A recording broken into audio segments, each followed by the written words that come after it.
Bhushanji, why don't you read How to Love God to start the session? Then we'll continue with the reading.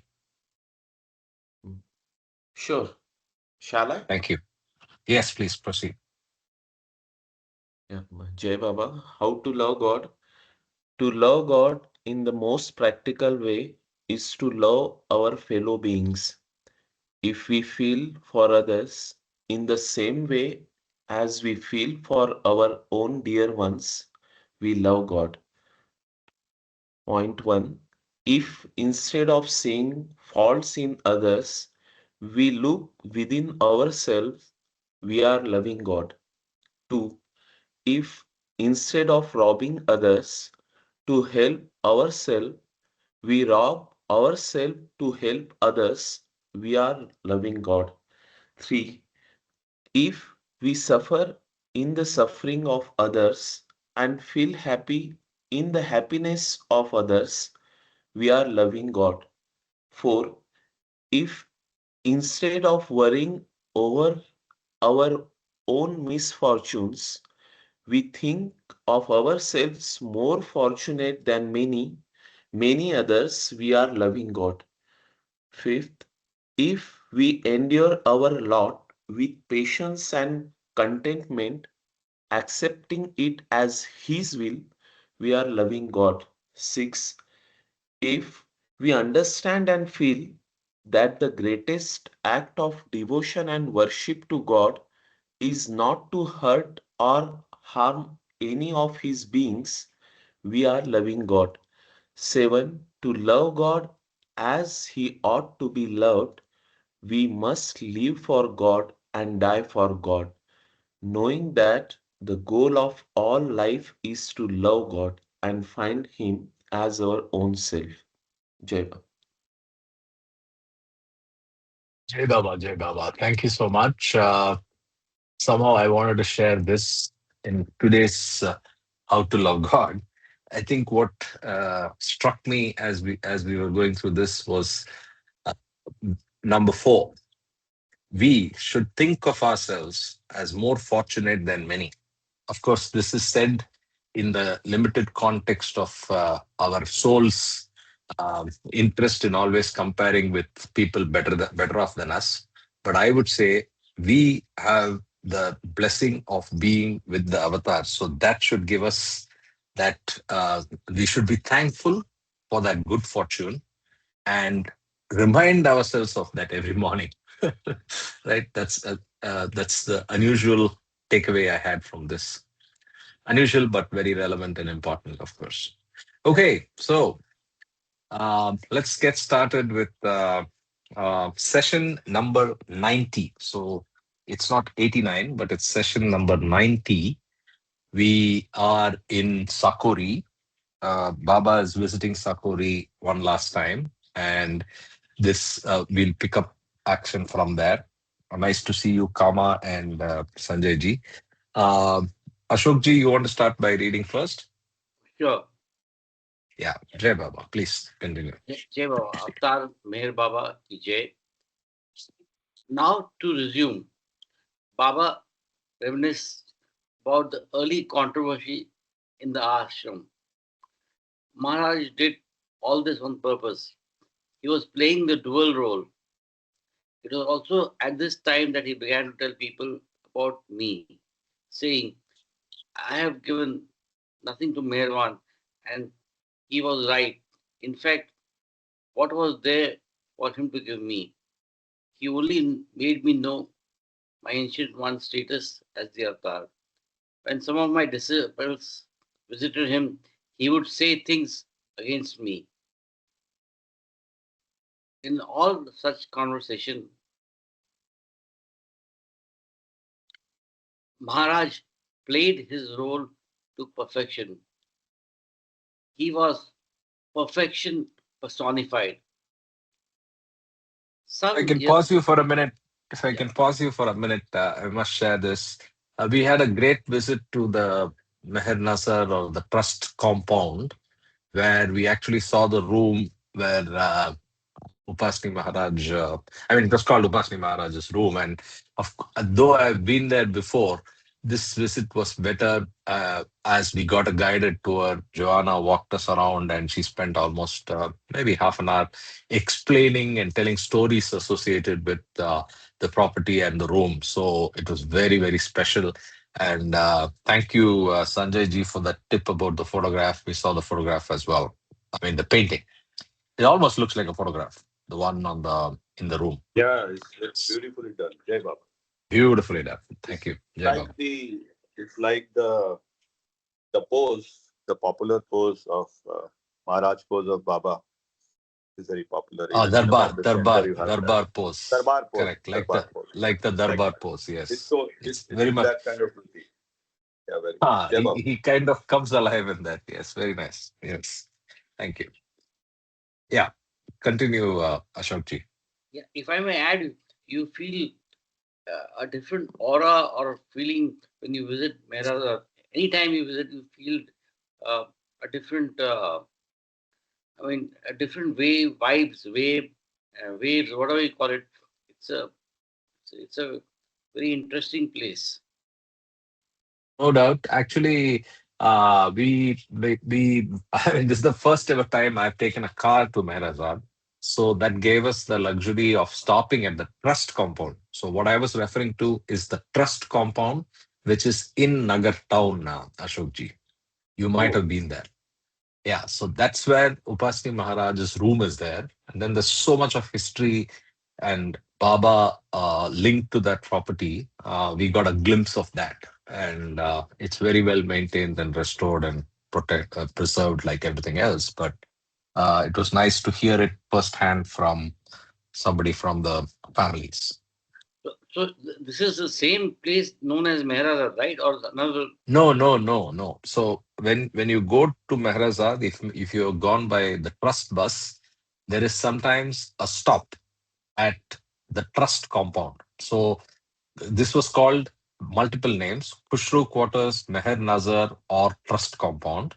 okay. And this was Sarosh's, I think, no, Khai Kushru's property, but next to Sarosh Irani's theater. So it also houses the Ahmednagar Center. So there is a hall which serves as the center where the bhajans take place weekly in the evening. And so it's the Ahmednagar Center. It is the trust office. So when you get a receipt from the trust, it says Kings Road. That's Kings Road, and uh, uh, the chairman and the trust board meets in that office, and so on and so. Very small property by context, though I'm saying so many things, but full of history, right? So it was owned by Gulmai's family and given to Baba. Okay. So again, thanks to all the stories being fresh in memory, I was able to say so much, but I didn't know much before. Okay. Let's Yeah, the continue. Bhau stayed there and his family still stays there in that place. The culture, Oh, okay. the Kilani, Culturies. the Bhau stays there, no? The Meherna Kalchuri stays in the same property. Okay. I was not aware of Mr. that. Hmm. Kilani was the judge in Bombay, and Raj and Vinod Kilani being his sons. Baba had given them to stay there. They stayed there for a few years as when they were studying in Ahmednagar. And Hmm. Mr. Kilani was a judge in Ahmednagar. Yeah, Jai Baba. Yeah. A lot of Yeah. history. I mean, we can talk for an hour Indeed. on that Yeah. place. Yeah, Indeed. Indeed. let's, Indeed. let's go ahead. Yeah. Eruch's office, Money's office, all preserved as they would be. I mean, it's just empty, but they would just walk in kind of experience you get when you Right, go there. right. It was very nice. Yeah. 1955, Baba had given darshan in Ahmednagar in a garden, and then uh, the crowd was so much, then he had to give another darshan, and that was a darshan program which was held. There are videos available of Baba giving darshan in trust office. So, Jai Baba. Correct. The first one was in actually in a stadium, Wadia Park. It was called Wadia Wadia Park. Park. Ah, Correct. It's yeah, called in Park. Wadia Park, but it's a stadium today. And Yeah. then, like Sanjay ji said, there was a follow up because many people couldn't make it in time. No, they made it in time, but they couldn't make it to Baba. And Baba stopped the darshan and famously sat in the car and drove away, sat on top of the car, right? So after that, he gave darshan here. Yeah. Okay, let's continue. We're we are tangentially talking in our excitement about trust compound, but yeah, Ashokji, please continue. Some years. So, some years later, in the early 1930s, when I was at Meherabad, Raghunath, the son of Durga Mai, came to me. He sought me alone as he wished to tell me something very personal. He began, "My mother has especially sent me to see you. It is about Maharaj's present way of life and activities." Raghunath added, "My mother feels that now Maharaj seems to be overpowered with lust. It is as if he is won over by the young girls whom he calls Kanyas. He requests you to visit Maharaj at Sapuri." At the close of Raghunath's conversation, I clearly conveyed to him, "You and your dear mother are completely wrong. You cannot understand or even begin to fathom the infinite profundity of Maharaj's divine state and his spiritual work. There is no need for me to visit Sarkori. Tell Durga Mai that she should neither lose her head over the activities of Maharaj, nor lose her trust in him, irrespective of his outward behavior." By way of concluding, by way of concluding his remarks on this particular topic, Baba conveyed the following striking and significant point. Be assured that I knew everything about Maharaj's external life until he dropped his body. I knew because I was in him as he was in me. What I had to do with the women, the feminine aspect of God, Maharaj did for me, and what he had to do with the West, I did for him. Wow, very profound, right? So this is interesting.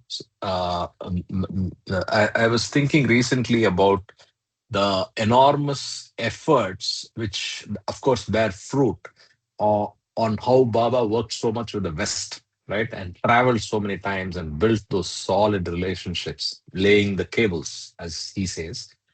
But this kind of puts the whole thing in context, right? So, as part of the creative universe, the West responsibility was uh, shouldered by Baba, and then the female gender's responsibility probably was with Upasni Maharaj. All heard Baba in rapt silence and wonder as he disclosed these secrets about the unseen workings of the two masters for the first time to those in Sakori. Whether Baba had ever previously revealed these facts to some of his intimate mandali, I do not know. For me personally, the significance of Baba's concluding statement is far beyond me, and I have never even attempted to gauge or fathom its meaning. Nonetheless, I have recorded it here after verifying it with a friend and Baba lover who was also in attendance at the Sapori meeting.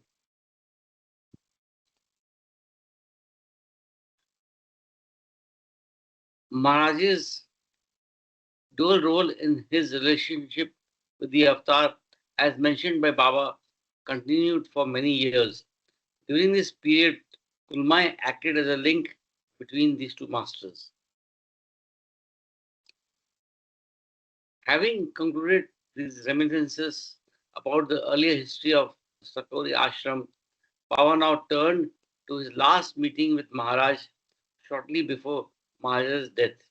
He continued, "In 1941, Maharaj sent me a message through Gulmai saying, 'Soon I will drop my body, so tell Meherwan to come and see me.'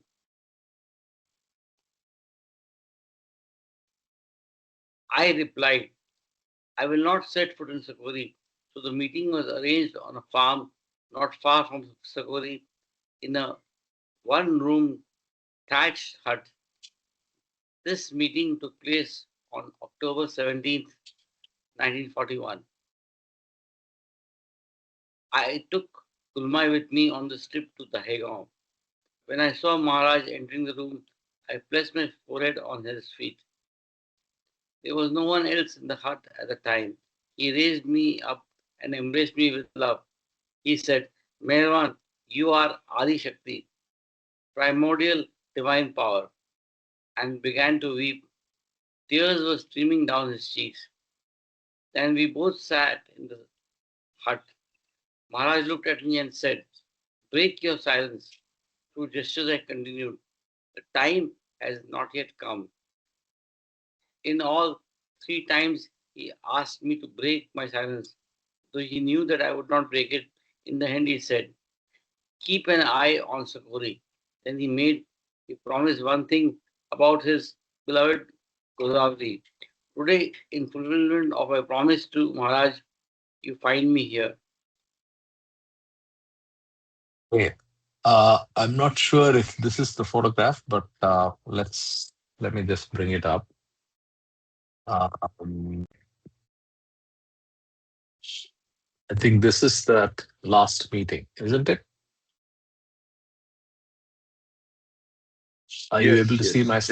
Yeah, Uh, Yeah, this is there's the. also a video. There's also a video of this Hmm, hmm, this visit. hmm. Yeah. It's a poor resolution, but this is the last picture of both of them together. Okay.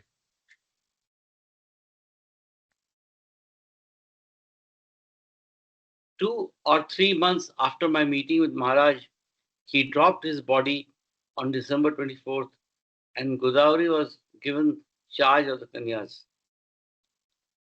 At this juncture, once again, Baba changed the topic. It was often Baba's way, after serious discussion, to lighten the atmosphere in his own inimitable way. On this occasion, he did so by turning to his first meeting with Mahatma Gandhi on the steamboat Rajputana in September 1931. Baba conveyed,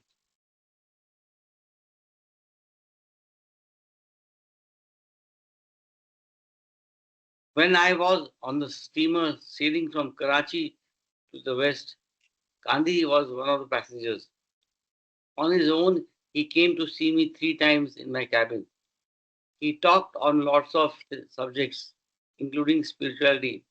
I explained many things to him using the board, which Chanji read out for me. During one of these talks, he mentioned, I had been to Pasni Maharaj, but neither he nor his ways impressed me. Gandhi was honestly expressing his opinion. However, I conveyed to him, what has impressed you in me is due to him.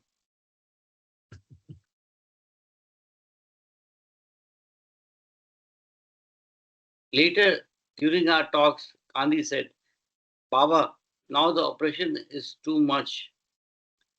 Break your silence and give the real message of love to the world. On hearing this, I gestured, soon. And now 22 years have gone by. That's my way. But now, soon I have to break my silence. Whatever I have told you today about Maharaj is witnessed five by the five perfect masters: Sai Baba, Upasni Maharaj, Baba Jan, Tajuddin Baba, and Narayan Maharaj. What I am, what I was, and what I will be as the Ancient One is always due to the five perfect masters of that age. I am the Ancient One. Be honest in whatever you do.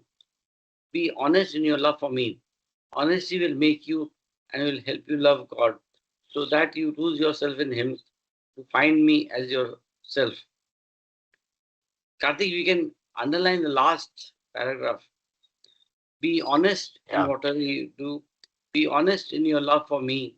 Yeah, yeah. Honesty will make you and help you love God so that you lose yourself in Him to find me as yourself. Yeah, thanks. I mean, after Good. a short Sorry, say something. The last two sentences of the previous paragraph are also very uh, Yeah, yeah. important for all of us.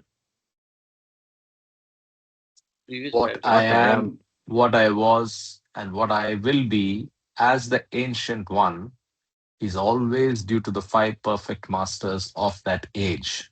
I am the ancient one. Yeah. So the other thing that I observed in the last couple of pages is there's a little delicate point, right? Upasni Maharaj requests a meeting with Baba, given that his dropping of the body is imminent, and that actually happens 2 months later, as we read. But in that meeting, he makes a personal request for Baba to break his silence. So you just so everything is preordained. Avatar knows what he's going to do, everything. But you see this human element uh, cropping up in that, or the personal element cropping up between what is obviously a very important meeting of two directors of the board of the whole universe, right? So that's what I was thinking. Yeah.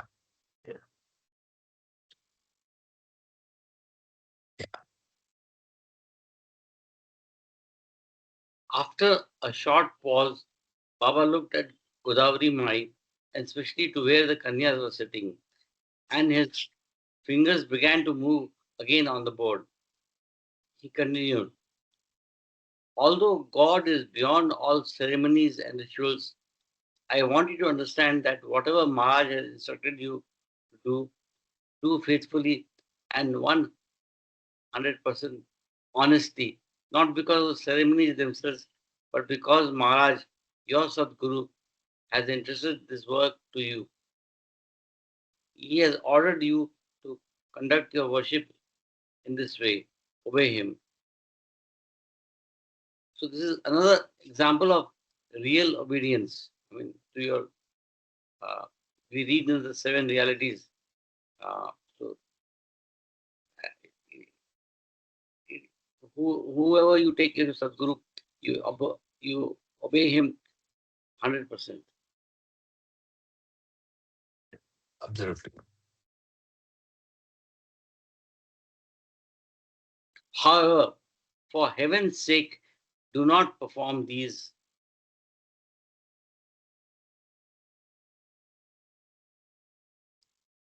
ceremonies mechanically with a dry mind, or else they will bind you instead of freeing you. So this is also important, Karthik. I mean, do not perform these ceremonies mechanically. That means you must have a total pointed, I mean, sort of concentration, and just not do it just for the sake of it. Then it becomes Absolutely. like it becomes karma kanda instead of With no benefit. yeah. Yeah. Let all that you do be done with your whole heart in it. Then, with Maharaj's grace, one day you will know that everything except God is illusion. God is the only reality, and unless and until you experience this, all else is just buncombe.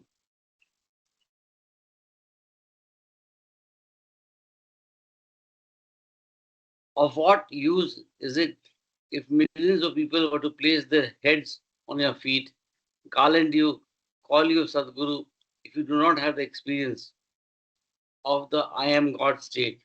On the other hand, even if the whole world goes against you, but you have the experience, then you do not mind. You remain unaffected by it because it is you who do it. I am happy to be at Sapuri today. Baba then put aside his board, a signal that whatever he had to say at that session was now said. From Baba's reference to rituals, I have gathered that if instead of getting attached to the external part of the ritual, one gets wholeheartedly bound to the presence of God in one's everyday living, that will open a way to real freedom. A ritual or ceremony is only a pointer, a sign, but not an end in itself. It can be dry or dull on the one hand, or lively and fresh on the other, depending on the spirit in which it is performed. The goal is to be more and more receptive to God's presence with oneself, whatever one may be doing externally. Did I hear somebody? No, keep going. The morning Avatar Meher Baba had skillfully explained the significance of Maharaj's dual role. Baba's, that morning Avatar Meher Baba had skillfully explained the significance of Maharaj's dual role. Baba's clear and straightforward exposition, expressed very lovingly, dispelled the cloud from the hearts of those followers of Maharaj who had misgivings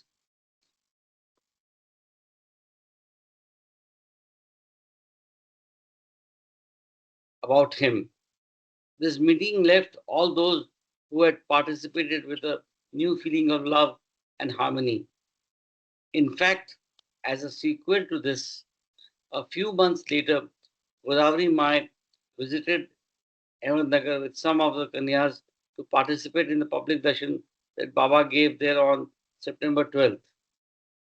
And a week or so after that, Baba again visited Sakori with some of his dear ones from the west.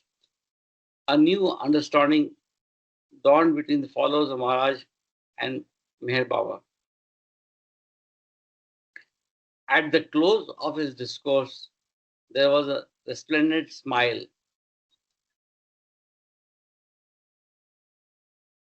on Baba's face, and his beauty was specially radiant and charming. He looked very pleased, and I felt that this morning session was indeed eventful. The divine theme. Since it was now lunchtime, all rose and left the Sabha Mandap. Those who had accompanied Baba in his party from Ahmednagar went to the dining hall. We sat on the ground, which had been made smooth in the traditional Indian style by applying a plaster of cow dung. A simple, delicious lunch was served to the visitors on plates made of leaves. Meanwhile, Baba was moving about the ashram with Godavari Mai. At length, he honored the loving request of the ashramites by tasting some dishes prepared for him. By 12:30 p.m., Baba was back in the large Sabha Mandap. For Baba's use, a mattress with a clean bed sheet and several pillows had been placed near a wooden post where Maharaj used to sit while giving darshan. To express his respect for Maharaj, Baba sat beside the mattress on the ground. In a short time, the visitors and ashramites gathered there. Baba asked Rustum Kaka, Hati Daru, one of his lovers from Ahmednagar, to sing some bhajans and abhangas. Again, the atmosphere was surcharged with love for God.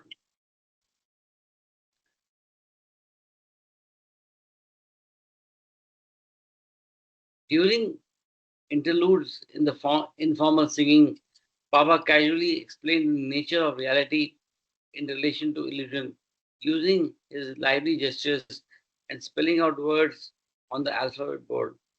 The simplicity of his explanations made a deep impression on the minds and hearts of the listeners. The gist of what I could gather from some of Baba's words is as follows. In the beyond state of God, the original whim made me sing, Who am I? And all creation sprang up. Now I have to bear the burden of the entire creation. One who experiences union with reality or God and also comes down to normal human consciousness simultaneously experiences himself on all planes of consciousness. I take a pause. Can you just go back to the so uh, he says all creations sprang up. So uh, if I can just mention that I was watching a Netflix thing called the Living on This Planet. So it's a beautiful reminder that how God has made so many different types of creatures, of course, including leading to humankind, mankind, human beings. So, I mean, it's really phenomenal the way the Lord works. If I have, moved away from the text, but this is what reminded me when I read this. All creation sprang up. So that's a lot of work.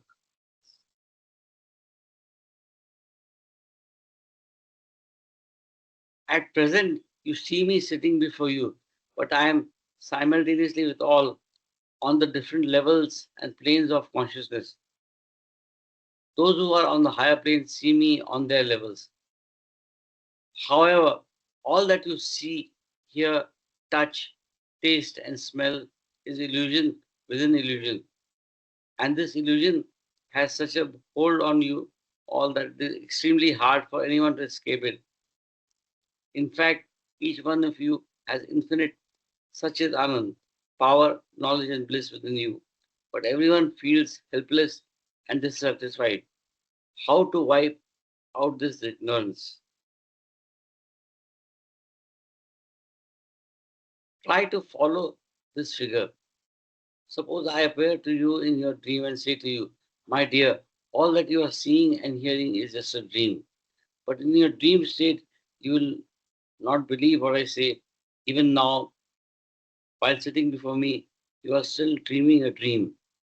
In this awake dream state, whatever you do, including tap jab and austerity or the repetition of my name, will bind you.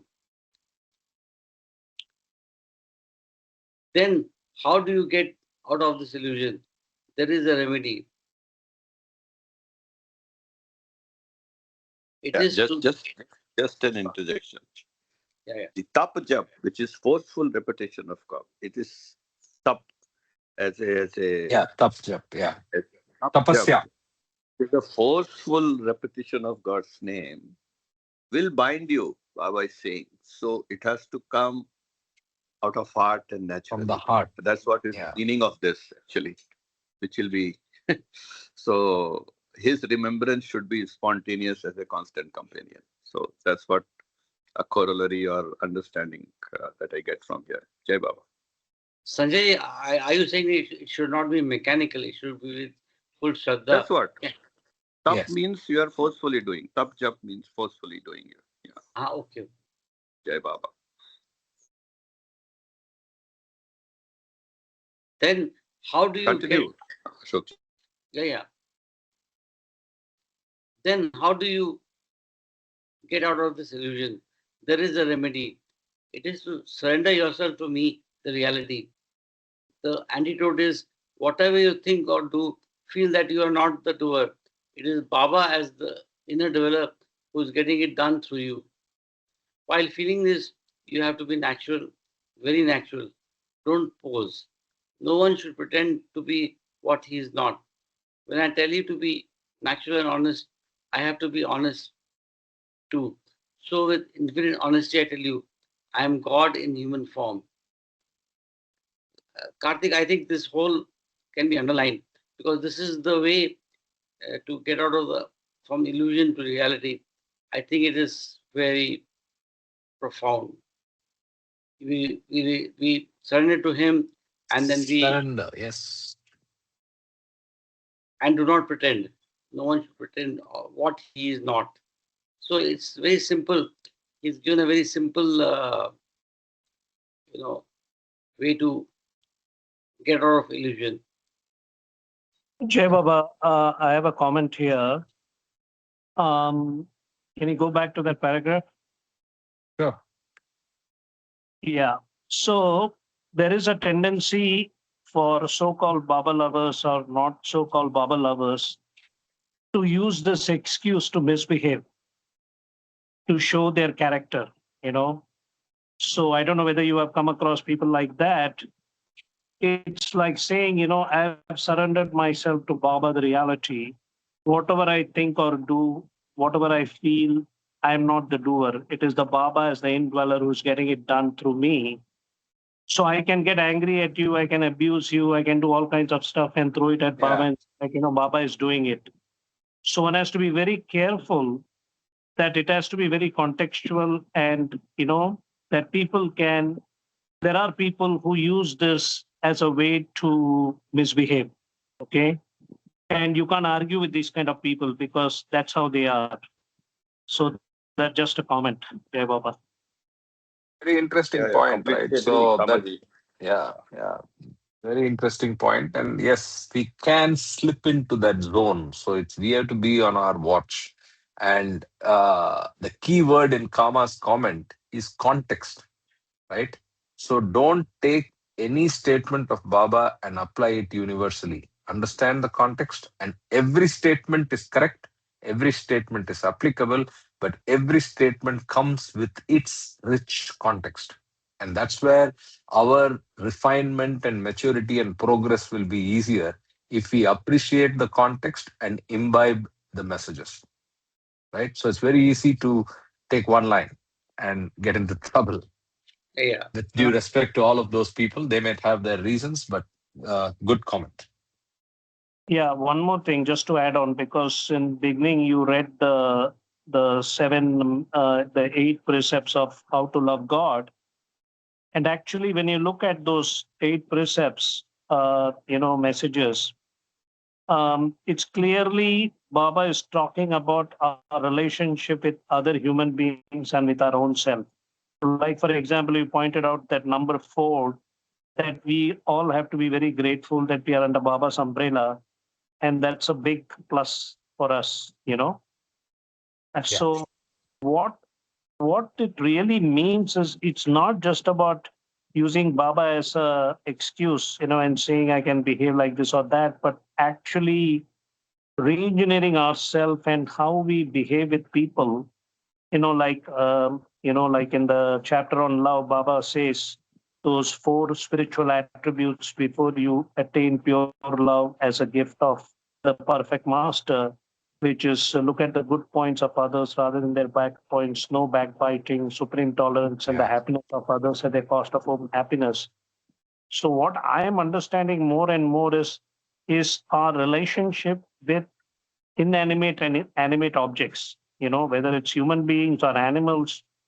How do you relate with them? Like, is it with love, or is it with your, you know, you know, that Ego so-called, self. yeah, ego self? Like, are you self-aware? So I think the whole point is here, I keep telling people, that during Jesus' time, Jesus was the Son of God, Muhammad was the messenger of God, Baba is our own innermost loving self. And that is what the last message of the How to Love God says. The goal of life is to find God is your own self.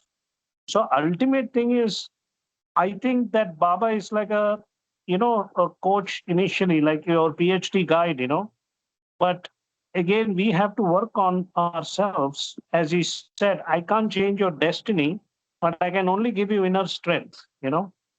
So anyway, Jai Baba. Yeah, Baba. Thank you. Jai Jai Baba. But I think that Yeah, uh, analogy or progression that you said, son to guide or master to or prophet to actually innermost self. Obviously, it's very intentional, and it's trying to address the misunderstandings that could happen from what the avatar is and what the relationship of each jivatma should be with God, right? So thanks for bringing that distinction out. That's something I need to think more and more on. Jesus, yeah. I Muhammad, mean, and Baba. I Yeah. completely agree. And in fact, I was about to interject on the same thing that Kamaji said. Many of the Baba lovers, oh, this is Baba's will and all that, and they don't take any responsibility of doing what they're doing or saying what they're doing. Arey, Baba must have motivated me to do this. So that's not the right thing to do. And Baba expects us to behave responsibly in the social context, in the family context, and within the Baba lovers group. Actually, there is a certain level of expectations from Baba. So that we have to be very mindful of, rather than just passing on everything as Baba's will. Yeah, one of the techniques. Yeah, Yeah.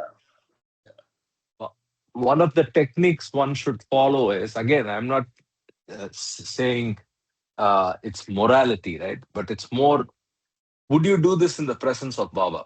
Would Baba be pleased with this? Would Baba be proud of Right. you when you do Yeah, this? that's a I litmus think test. that acts as a, Litmus test. yeah, that acts as a good filter and help Litmus for test. your Yeah. decisions. Yeah, yeah.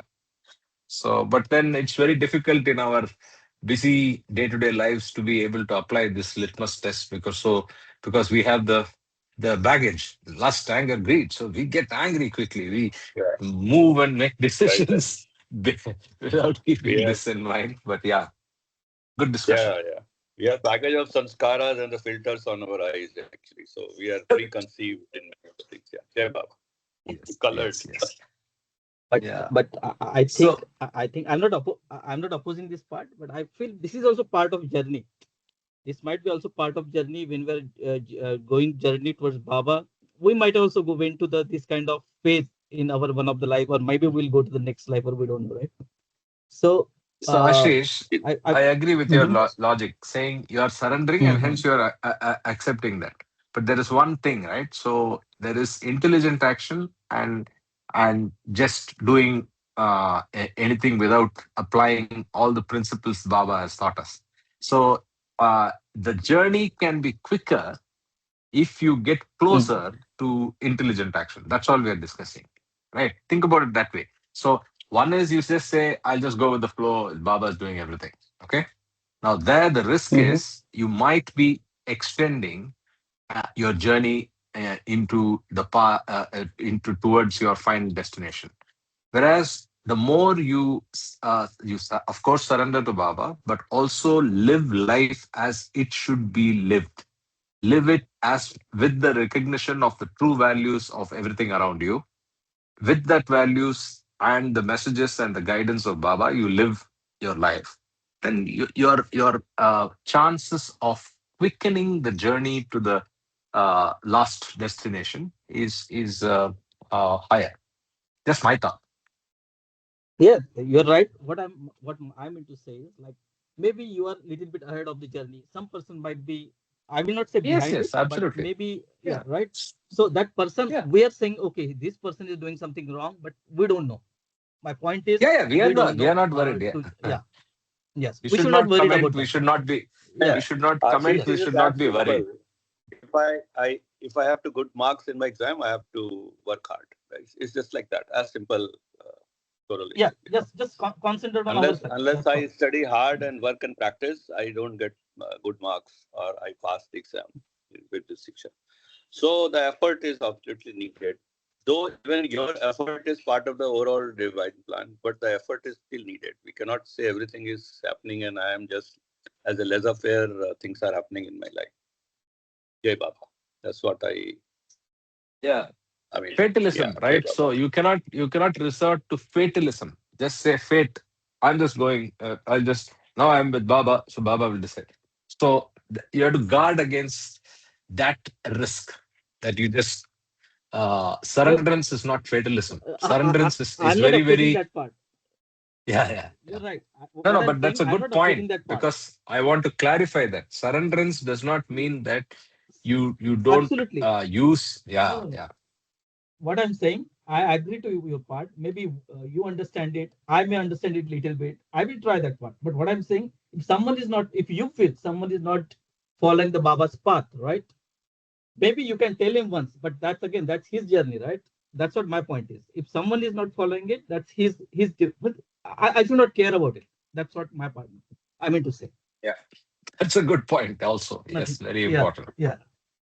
No, Jay Baba, no, my point is that if you meet a Baba lover once or twice is fine. But if you meet a Baba lover who is behaving like, suppose for whatever for whatever reason, you meet this person frequently, and that person has this behavior.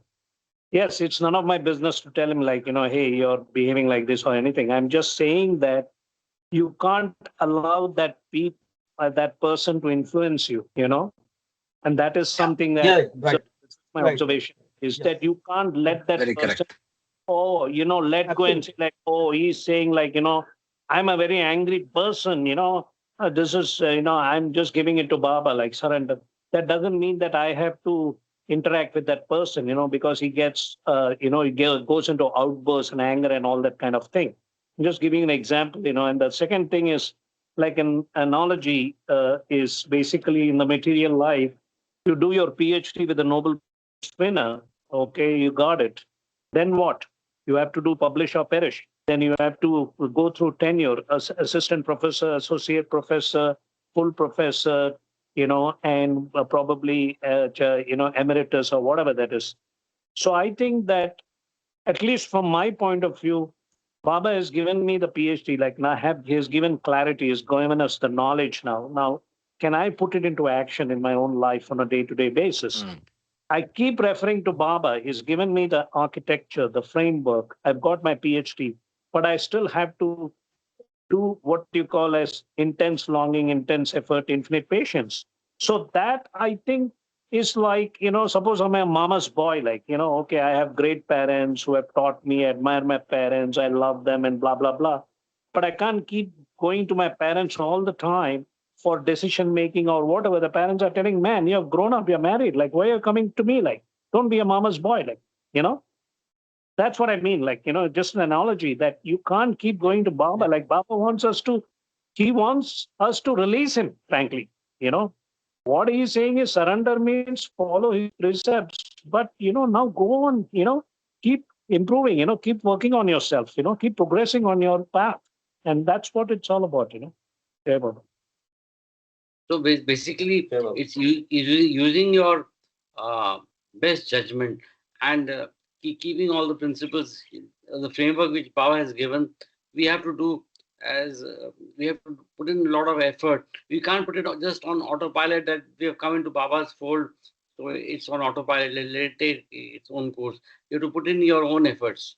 Is what I can get as a summary of all what we you discussed. you can go to the best school, like best university, MIT, Stanford, or whatever. But still, there are a lot of people who go to MIT, Stanford. Like Piche went to like Stanford, then he went to Princeton, but he had to work his ass off, in Google to be where he is. It's not like coming to him just because he went to the right school. The same thing with the Baba lovers is like I said, we have the BBC and the RBC, like the real Baba Club and the blah blah club going on, so that is, I'm not pinpointing anybody. I think I'm looking at myself and saying, where do I belong? How am I progressing or not? And that is the key aspect of all these readings. It's not just being in a Absolutely. club, but making an impact in my own life. Yeah, Baba. Yeah. Yeah. Baba. Yeah. Am I progressing or not? That's the important thing. That's the. Yeah, yeah, but interesting and informative decision. I hope we are all taking away something from this. By the way, we can rotate the reading, Ashokji. I was waiting for a logical point, but then we've had a fairly long conversation, I mean, a discussion point, so we can Yeah, yeah, yeah. rotate now. Thank you for your reading. Anybody who wants to read now from this point on? It's a I can do pleasure. it. Thank you, Karthik. Yeah, thank you, Ashokji. Ashish, please go ahead. Spiritual journey. Yeah. The spiritual journey to God ends in the final fana, a state of total annihilation, manonash.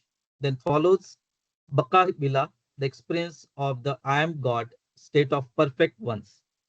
At the present moment, you are convinced that you are a human being, so you never think that you are an animal. In the same way, when one is merged in and united with God, the lower self is totally annihilated. In this state, one becomes God. It is natural for such a one to say, I am God. This is I is not of the lower self, but is the higher self.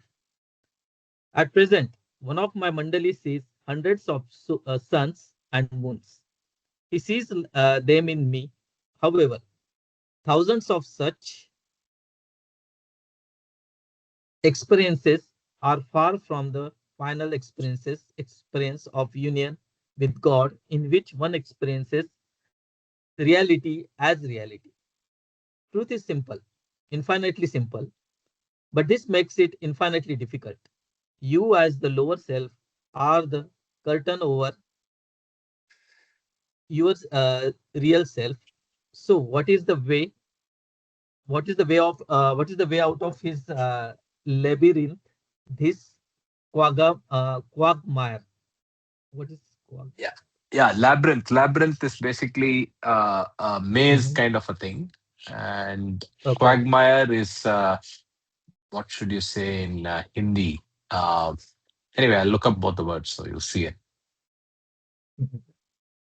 Labyrinth is complicated, irregular network of passages or paths. So, like a maze, right? Like a maze. Yeah. And quagmire is kitchen, soft, boggy area of land that gives Yeah. way underfoot. Yeah. So you read the line again. So, what is the way out of this labyrinth, this quagmire? Yeah. Yes. Uh, Let me read. Okay. So, what is the way out of this labyrinth, this quagmire? Okay. The most simple yet natural way is to try your best to surrender to me and to love me. I am the only reality. Baba explained these profound points with an easy fluency through his graceful gestures. I was amazed to find how, in such a short time, he could explain the entire divine theme, the beginning and end of creation, in relation to reality, God, who is the Alpha and Omega of the spiritual journey. While I have tried to reconstruct some of the substance of what Baba said, it is impossible to capture in words the nobility of the expressions on Baba's face. Infused in his every moment was a glow of divine charisma. To witness this was for me an unspeakable blessing. Blessing. This was indeed a most precious and sacred time. The day's program concluded with Baba's distributing prasad. It was charming sight to see Baba handing out fruit or sweets to those approaching him. The prasad given was visible gift of divine grace drenched in his invisible love. For each one it had a special spiritual significance. Now and then, as one of the old timers would approach Baba, there would be quick interchange of glances between them. Through such brief exchanges, Baba would convey to them how dear they were to him and how intimately he knew their lives. While Baba was giving prasad, Godavari Mai was sitting by his side. The last orange was given as prasad to her. As she bent down to pay her respect to Baba, he placed his hand on her head, blessing her. Then Baba stood up to leave, and his glance of benediction flowed over the whole gathering. Baba departed from Sakuri at about 4:30 p.m. On the way back, Baba's car stopped on the shoulder of the road. He got out and stood under a tree. Naturally, all of us gathered near him. Baba began to convey,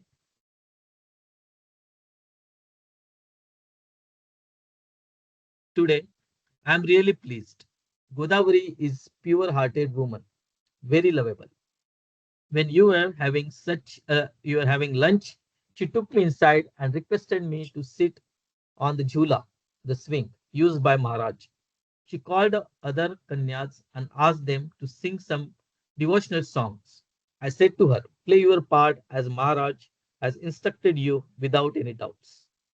Then taking her aside, I asked her, will you do one thing if I ask you to? She frankly and honestly replied, if I can do so in this ashram atmosphere. I then asked her to do something that was quite simple but not very easy. She agreed.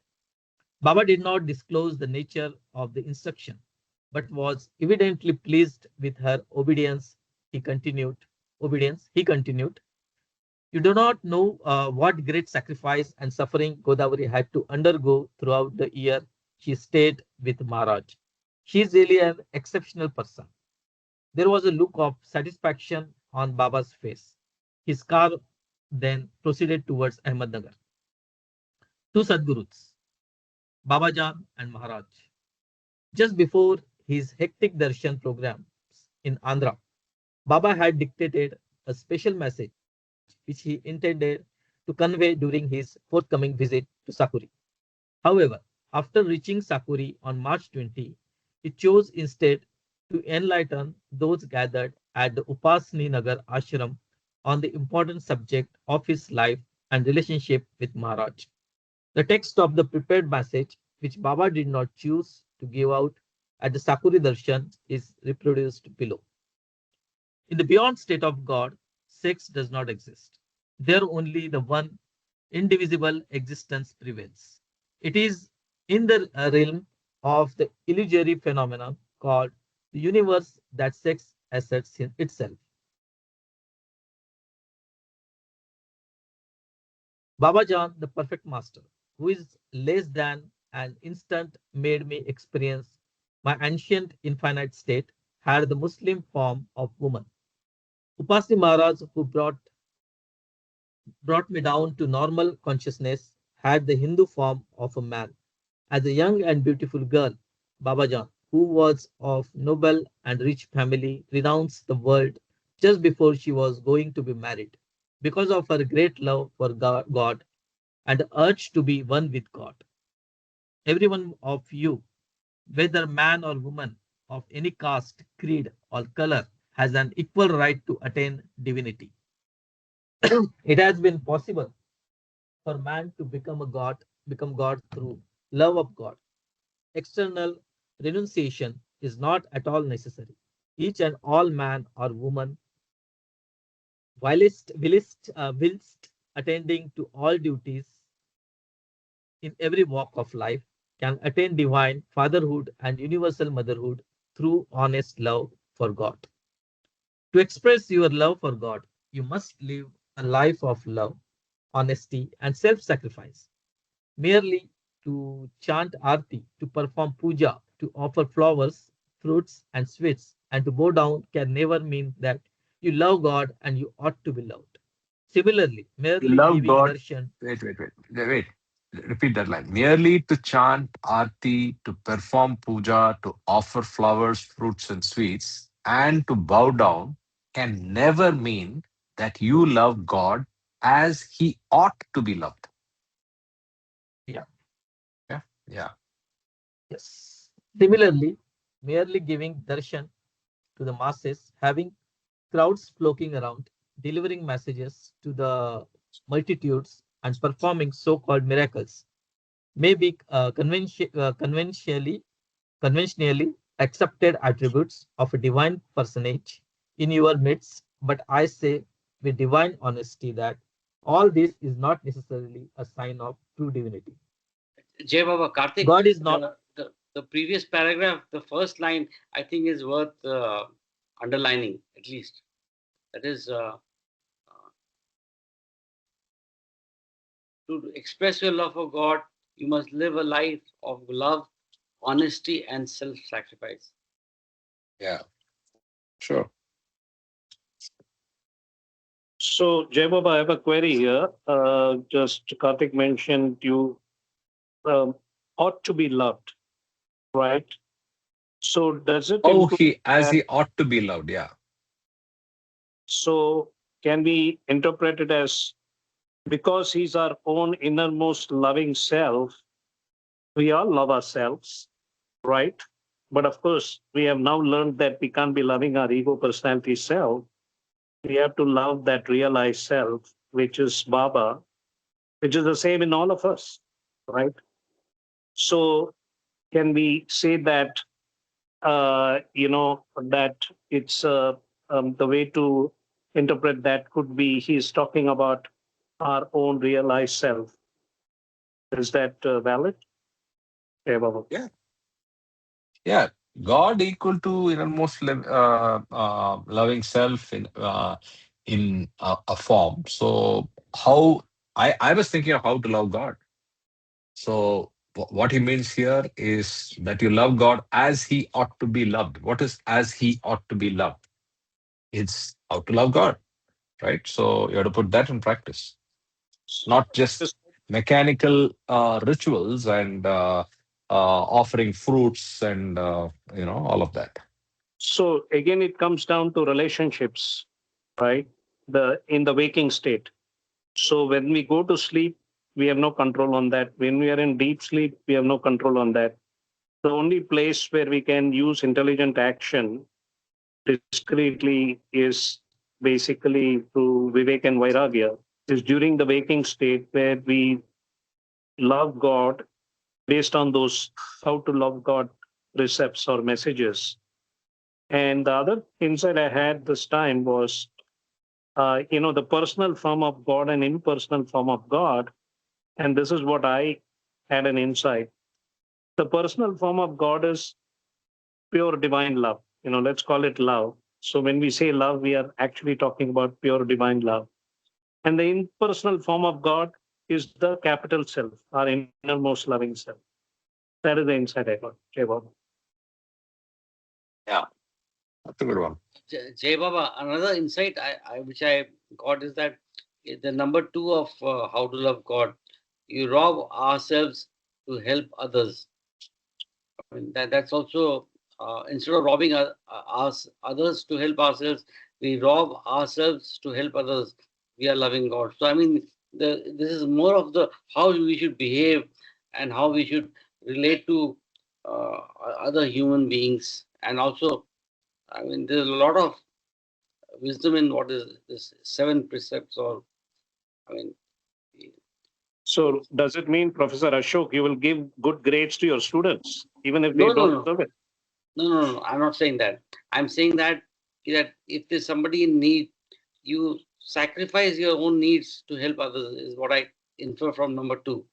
It doesn't mean that you give more grades than what is what is deserved. No, no. That then you would not be doing your duty correctly. Since you raise this point in the academic world, there are many students who want to buy question papers. It doesn't mean that you do away with the moral principles of justice, truth, and good. I'm saying that we go out of the way to help others, even if they are not our relatives. In some other message, it says that even if you treat everyone as your own close kith, I mean relatives, kith and kin. So I mean, it calls for a lot of sacrifice, a lot of uh, some of the examples I can relate to is Mother Teresa. She went out of the way to help uh, people on the streets, lepers. I mean, it takes a lot of effort to go out of the way to love your fellow beings. So, as it says, to love God in the most practical way is to love your fellow beings. So, some of the examples where I relate, I've come from Calcutta, is Mother Teresa. If you've gone to her Nirmal Hriday ashram, the way she used to pick up lepers, pick, uh, pick up destitute people from the streets and bring it to her ashram. That's really, I mean, it's difficult, but yet I think this is what comes to my mind from this. Jai Baba.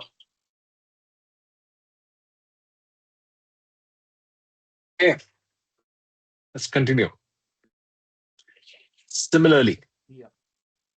no, actually, we Similarly, finished this. merely No, no, no, no. We finished this. We finished this. Must be a sign of true divinity, right? So you can maybe read it again. No yeah, problem. similarly, You- merely giving darshan to the masses, having crowds looking around, delivering messages to the multitudes, and performing so-called miracles may be conventionally accepted attributes of a divine personage in your midst. But I say with divine honesty that all this is not necessarily a sign of true divinity. God is not to be lured, but is to be loved. God is not to be preached, but is to be lived. Only those who live the life of love, honesty, and self sacrifice can know me as the ancient one. I can say with divine This, authority that this sentence, God is not to be lured, but to be loved. God is not to be preached, but is to be lived. Only those who live the life of love, honesty, and self sacrifice can know me as the ancient one. In this context, for me, the office uh, poem comes into mind. So there are three levels there. Don't question what he has told. Try to put it into action, and you will be the God at the end.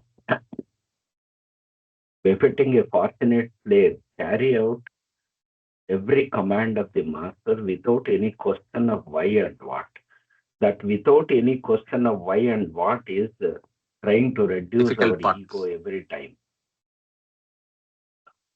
About what you hear from the master, never say it is wrong, because, my dear, the fault lies in your own incapacity to understand him. So that, say, spiritual maturity and understanding and level of intuition to, say, inquisitiveness, all these things comes under this category, I think. Then after they cross this, they realize I am slave of the master who has released me from ignorance. Whatever my master does is of the highest benefit to all concerned. So this is the concrete stage of surrender, where we accept every word of the avatar or God, and then live God as we are God. So this is how I see this couplet. So we need to relate this every time. So every action of us, we need to criticize ourselves in the initial phase. And then gradually we will realize that we are making some mistakes, and then we start correcting them, and then say, this is what probably Baba has told me to do.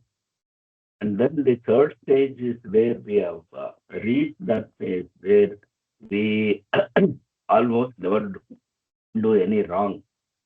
So that is the third stage. So that relates to, with that realization, we actually surrender ourselves without any force, without any pressure. So this is the way we have to progress each one. So not advising somebody to do something. It is advising ourselves every stage. Hey, Baba. Yeah.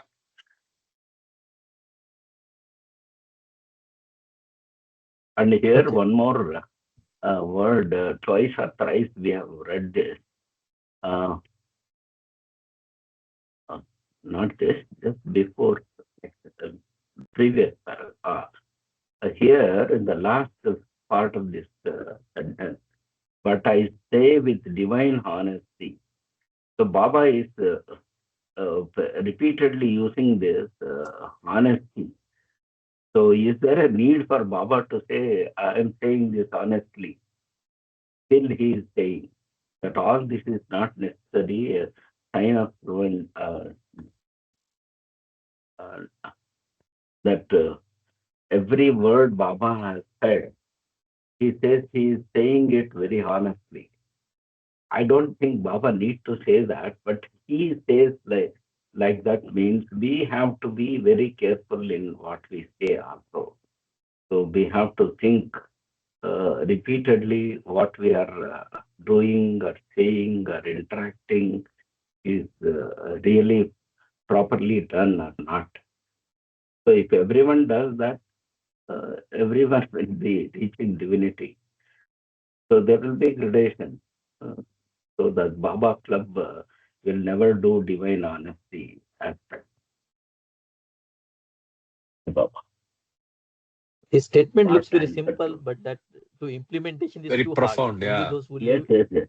who live the life of love, honesty, and self-sacrifice. It's a very simple word, but it's very complicated. It's very hard to follow that path actually. Yes, yes. Say the divine avatar itself says that I am doing all this, I am saying all this. Believe me, if he wants to convince us, he says that with divine honesty, I am saying you this. And that's a very uh, God Himself says, I am doing this honestly. So, what should be our level of thought process in doing anything? That's the purport here. Deva. Yeah. Jai Baba. It's not merely for emphasis that Baba is saying honesty. There's, yeah, something to think about. Okay, I can Okay. say with divine. Okay, I can say with divine authority that I experience eternally, consciously, and continually being one with you all, and one is you all, one in you all. Any worship or obeisance to any deity in bracket animate or inanimate, to any saint, master, advanced soul, or yogi eventually comes to me by offering pure, unadulterated love to anyone and to everything. You will be loving me as I am in everyone and in everything and also beyond everything. Jay Baba, I think Karthik, that the last line is very key, significant. That even if, let's say, a hypothetical example of a human being who has no knowledge about God, or is just basically, whether he believes it or not doesn't matter. But if he is acting with pure, unadulterated love to anyone and to everything, I mean, I met people like that, you know. I mean, they could be atheist, they could be agnostic, they could be a communist or Marxist or whatever is. But I think this is beautiful here. What it says out here is that if you are doing anything with pure unadulterated love, you are directly or indirectly focused on Baba, whether you are conscious of it or not. So I think it's a very practical approach for anybody, whether you believe in God, perfect masters, or whatever, you know. Yeah, Baba. Catch. Pure adulterated love to anyone and to everything. So, yeah, good catch. That's a good technique, or as you said, many people do it naturally, at least for some of the time. Some fewer people do it all of the time to all of the people. And I think that is already a proof that they are on their way. They made progress, right? And because that's what Baba wants us to do. But then remember, it's pure unadulterated love. It's not conditional, it's not selfish, it's selfless. You and we'll have to do it in that level. And it is also a form of gift, a grace of pure love based on that individual's past sanskaras or karma. Hmm. And what I've noticed is that even in my own case, if I'm working on something, I want to change or improve myself, you know, I can be consciously trying and it might not happen. And sometimes it happens. And I realized later that it's only with the grace of the guru or whatever it is that that change shift happens, you know. So to have that pure, unadulterated love is a gift, is a grace actually. Eva. Yeah. To do that, yeah, you have to make the first step, and then Baba will give you the Earned. help. It is. Jai It has Baba to be Karthik, earned. if I Which may, has to be earned. Yes, yes. Grace which has to be earned. Yes, yes, yes, yes. Yes. Ashok Karthik, ji, it says, yeah, yeah. one suggestion.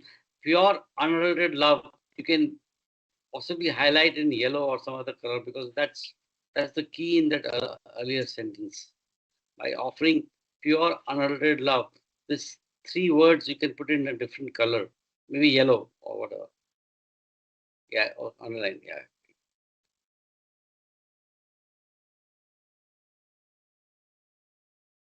Hey, I want you all to know that whatever you do, good or bad, the one thing not forgiven by God is to pose at that which you really are not. Yeah, this is also important, I think so. With divine authority, I repeat that we are all one, being rich or poor, literate or illiterate, of high caste or low caste, need not interfere with your loving God, the supreme beloved. I give you all my blessings for the understanding that loving God in any form, in any way, will make you eternally free. I think there is some reference at the bottom of number 8. yes, yes, yes. Yeah. The Awakener, Volume 1, number 4, Spring 1954, uh, page 23, 24.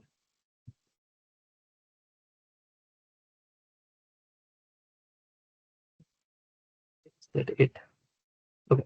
Although Baba only refers to Baba Jan and Maharaj in the preceding message, Baba visited all five perfect masters, and Sai Baba, Upashni Maharaj's Sadguru, was actually the head of the spiritual hierarchy or Kutube Irshad, as Baba's message makes clear. However, his connections were primarily with Baba Jan and Maharaj, as Meher Baba visited them both many times between 1913 and 1921. To give some idea of the nature of his relationship with them and the different role played by each, Baba once gave this analogy to his early disciples. Baba Jan, he said, give me a rupee, and Maharaj made he know the value of it. The visible methods used by Baba Jan and Maharaj in their relationship with Merwan belied the inner import and impact of what they were really doing. While, while outwardly their activities may have seemed irrational, in truth they were performing the extraordinary task of unveiling Merwan to his status as the ancient one and bringing him down from the exalted experience of oneness with God to the total awareness of creation. The kiss from Baba Jan was, to my way of thinking, actually a kick that caused Mirwan to be reabsorbed in his ancient one state. A small sharp stone flung by Maharaj and drawing blood where it hit Mirwan on the forehead was like a divine kiss that spurred him on to descend to the total awareness of creation to play his eternal role as the avatar. It is also intriguing to note that Baba Jan, although clad in a female form, was often surrounded by male beggars, ruffians, or ordinary people. Baba Jan always asserted herself to be a man, to be a man, and become upset if anyone addressed her as Amma in bracket mother.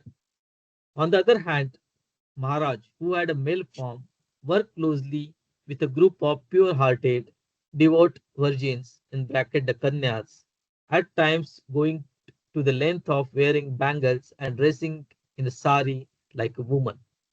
In whatever manner a perfect master manifests outwardly, he or she always inwardly beyond the distinction of sex. I feel truly blessed to have been permitted by Baba to accompany him on his March 20 visit to Sakuri, witnessing with my own eyes the place where Maharaj spent so much of his life and hearing Baba's loving words about his own master made a deep impression on my mind and touched my heart. For the ultimate good, in bracket mukti, of his disciples, Maharaj had taken on much suffering and allowed himself to be ridiculed by society. This quality of his unconditional love heightened and brightened my regard for his great Sadguru, and my visit to his ashram wipe out and lingering misconceptions of mine about him. After the brief stop along the roadside between Sakuri and Ahmednagar, our small carva of cars press on for Ahmednagar, which we reach on the evening on March 20. From there, Baba continued his journey to Pune, where he stayed for a day at Bindra House, the Jesawala's home. The next day, March 21st, was the Parsi New Year, known as Jamshed-e Navroz, for the Jasawalas overjoyed at Baba's presence at their home. This was a doubly blessed and especially festive occasion. Baba was in a good mood too. He listened for a brief time to a Qawwali program that had been arranged there. The next day, with his intimate Mandali, Baba left for his temporary headquarters at Mahabaleshwar. I reached Kurduwadi in time to continue my duties at school. But what a contrast! The heart felt as though it were still moving with Baba. The balancing of mind and heart was not easy, but this was not usual with Baba's lovers after returning It's not from his unusual. Sahwas. Was not unusual. The Unusual. balancing, yeah, but this was not Yeah. unusual. So read This from was the not balancing. okay. The balancing of mind and heart was not easy, but this was not unusual with Baba's lovers after returning from his Sahwas. Baba's divinely magnetic personality and regality of his movements continued to zoom up before my mind's eye. The love felt in Baba's physical presence was so intense that the fond memories of his Sakuri visit lingered with me for some days. In one his in one if one is blessed with the privilege of entering the lane leading to the avatar, one should regard this as a stroke of priceless good fortune. Sooner or later, one's journey in this lane begets an inner divine intoxication. From this intoxication comes a madness which grows and grows as the remembrance of the avatar becomes more and more wholehearted. There is no going back. This blessed lane, once it has been entered, has no exit. Love awakened by Baba never dies. I think we will stop here and continue next week with Mahabaleshwar. Hmm. Any thoughts before we wind up? I'll stop recording after those closing comments, and then we can hang around for a bit, given we are a little Was an early. interesting reading. And as I may say, Love Awakened by Baba never dies. I think on that positive note that we'll get uh, guidance from Baba, and so that we can reach at least a better and a higher level than where we are. Jai Baba. On that note, any others? Yeah, Sanjay ji. Yeah. I want to listen to Kamaji. Heard him Aren't after we so all? many So, days. I uh, wanted to drop a uh, message. Let's wind this up and then we come to that kind of yeah, thing. yeah. I'll just stop recording.